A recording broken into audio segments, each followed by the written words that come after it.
Saudara Ketua Majelis Tinggi Partai Demokrat Susilo Bambang Yudhoyono siap turun gunung memenangkan Prabowo Subianto dalam Pilpres 2024.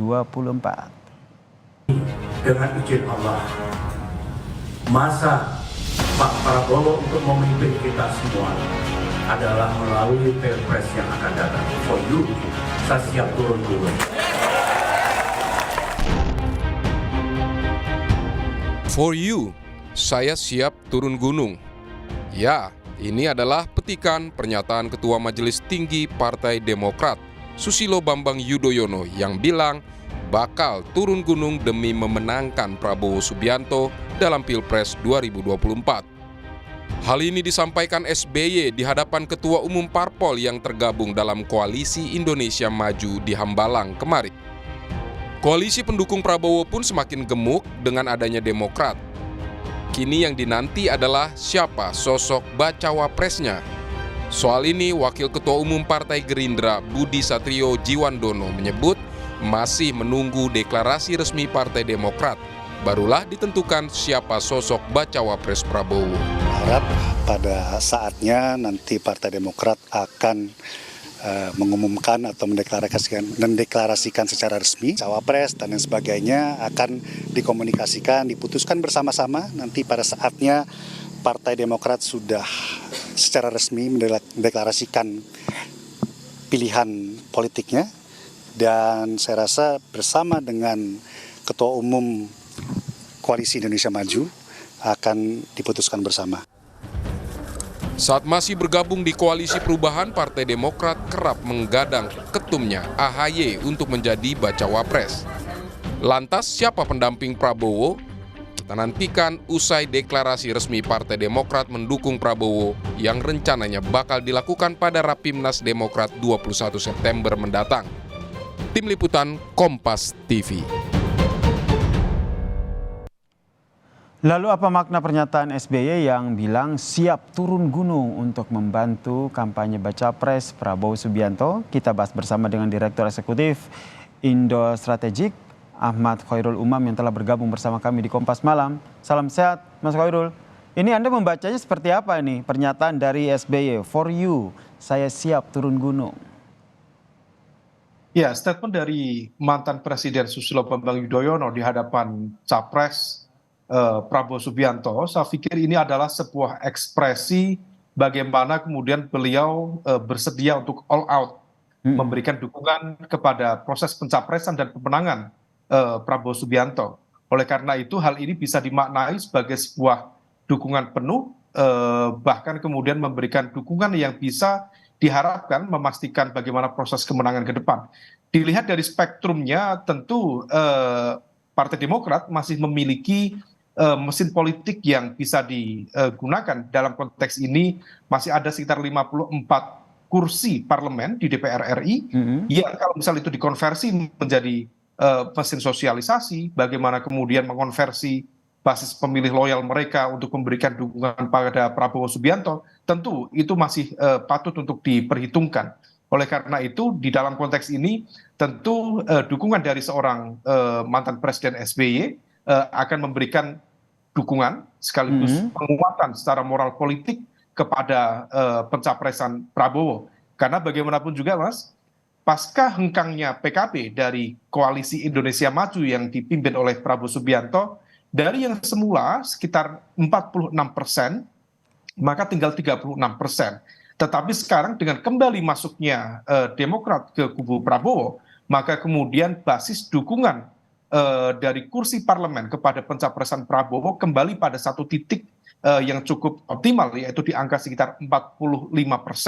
Artinya dari basis suara itu, kalau misal memang bisa dikonversi menjadi sebuah mesin politik yang betul-betul solid dan efektif, maka di atas kertas potensi kemenangannya relatif terbuka. Tetapi sekali lagi, bahwa angka kekuatan koalisi tidak menjamin pasangan capres-capres untuk memenangkan proses pilpres ke depan. Karena bagaimanapun juga narasi, positioning, termasuk bagaimana kemudian sikap dari pasangan capres-capres terkait dengan isu kebijakan tertentu akan menentukan bagaimana arah preferensi masyarakat kita ke depan. Termasuk sosok capres maupun cawapresnya ya. Ini berbicara soal cawapres nih. Kalau kita lihat ada istilah tidak ada makan siang gratis begitu. Kalau Anda apakah juga membaca bahwa pernyataan SBY yang siap turun gunung ini ada pesan tersirat bahwa ingin menyodorkan juga begitu ketumnya, Ketum Demokrat AHY untuk bisa bersanding dengan Prabowo Subianto? Sebagai bagian dari sebuah rumus koalisi, rumus politiknya tentu adalah adanya political sharing atau power sharing. Tetapi dalam konteks ini, kalau kita cermati bagaimana kemudian proses terbentuknya koalisi yang begitu cepat, dalam konteks ini merapatnya Demokrat kepada Prabowo, saya menduga tidak ada variabel cawapres di dalam proses negosiasi, sekaligus skema kompensasi di dalam komunikasi antara Demokrat dengan Gerindra. Oleh karena itu, sebagai sebuah aspirasi bisa saja itu diajukan, misalnya Ketua Umum Partai Demokrat AHY diajukan sebagai salah satu alternatif cawapres bagi Prabowo, tetapi dugaan saya variabel itu tidak menjadi variabel determinan utama, sehingga kemudian besar kemungkinan Demokrat akan tetap menerima siapapun yang dipilih oleh Prabowo Subianto sebagai cawapresnya, asal memang betul-betul kemudian menghadirkan proses komunikasi yang setara, yang dianggap juga menghormati atau mengorangkan Demokrat sebagai bagian dari anggota koalisi tersebut ya. Ini bisa dikatakan bahwa power dari Demokrat ini sudah agak sedikit turun sehingga tidak bisa mengajukan nama, atau lebih kepada realita politiknya sudah seperti ini, daripada tidak gabung kemana-mana ya udah saya ke Prabowo aja begitu. Ya, bagaimanapun juga dinamika politik per hari ini sudah menunjukkan bahwa frame dari koalisi Indonesia Maju sudah terbentuk, dan kemudian Demokrat bergabung sifatnya adalah menguatkan. Oleh karena itu bergabungnya Demokrat rasanya tidak kemudian dibebani oleh target-target dalam konteks pencawapresan salah satu kader terbaiknya misalnya. Oleh karena itu besar dugaan saya bagaimana kemudian Demokrat betul-betul fokus menghadirkan proses negosiasi yang tidak mudah untuk dirapuhkan, sehingga kemudian dalam konteks ini variabel cawapres bukan menjadi determinan utama dalam proses negosiasi. Jadi lebih kepada fokus yang penting pileg nanti suara Demokrat aman begitu, sederhananya seperti itu ya. Bagaimanapun juga hasil simulasi kita dari basis data survei yang kita cermati, memang basis pemilih loyal Demokrat itu lebih menunjukkan dukungannya kepada Pak Prabowo Subianto dibanding kemudian nama-nama yang lain, misalnya Pak Ganjar Pranowo atau Mas Anies Baswedan. Memang pada fase 1 tahun sebelum terjadi dinamika di internal koalisi perubahan untuk persatuan, memang ada kecenderungan di mana dukungan dari basis pemilih loyal Demokrat mengarah kepada Anies Baswedan. Tetapi itu tampaknya belum optimal karena tampaknya mesin politik Partai Demokrat belum di-exercise, belum dioptimalkan sampai titik deklarasi. Tetapi kemudian dinamika terjadi, kemudian bergeser. Nah, kalau misalnya kemudian pasca pergeseran itu kita cermati, memang basis pemilih loyalnya lebih banyak mengarah kepada Prabowo Subianto. Barangkali argumen spekulatifnya barangkali masih ada sisa-sisa simpatisan dari proses politik di 2019 yang lalu, di mana juga Demokrat memberikan dukungan secara terbuka kepada pencapresan Prabowo Subianto waktu itu. Oke, kemudian yang menarik juga kita cermati ini koalisi pendukung Prabowo semakin gemuk, gitu, semakin banyak partai ditambah dengan Demokrat. Itu berarti menurut Anda ini penentuan sosok bacawa presnya ini akan semakin alot atau semakin cepat begitu? Saya pikir dalam proses komunikasi elit di internal koalisi Indonesia Maju tampaknya sudah mulai dilakukan pematangan nama cawapres yang ada.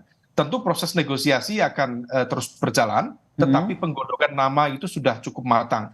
Dari aspek kriteria saya pikir sudah umum kita diskusikan, mulai dari faktor elektabilitas, faktor jaringan partai, jaringan non-partai, faktor ideologi, faktor logistik, sampai ke isu kerentanan. Maka di konteks ini sejumlah nama tentu mencoba menjadi bagian dari yang ingin Nah, ini meramaikan. sejumlah nama sudah pernah kita bahas gitu Mas Umam. Singkat saja, Ya. menurut Anda nama yang nantinya akan muncul untuk Prabowo ini merupakan bagian dari koalisi yang mendukung Prabowo atau di luar itu? Besar kemungkinan menjadi bagian dari koalisi. Oke. Artinya belum tentu memang merepresentasikan perwakilan dari masing-masing partai politik, tetapi besar kemungkinan kalau ada satu nama, maka dia adalah nama yang bisa diterima oleh semua anggota partai politik yang berada di koalisi Indonesia Maju. Baik, kita nantikan ya seperti apa dinamika politiknya. Ini semakin mepet ke bulan Oktober, itu berarti memang Prabowo Subianto dan juga koalisinya harus segera memutuskan siapa bacawa pres yang akan disandingkan dengan Prabowo Subianto. Terima kasih Direktur Eksekutif Indo Strategik Ahmad Khairul Umam telah bergabung bersama kami di Kompas Malam. Salam sehat.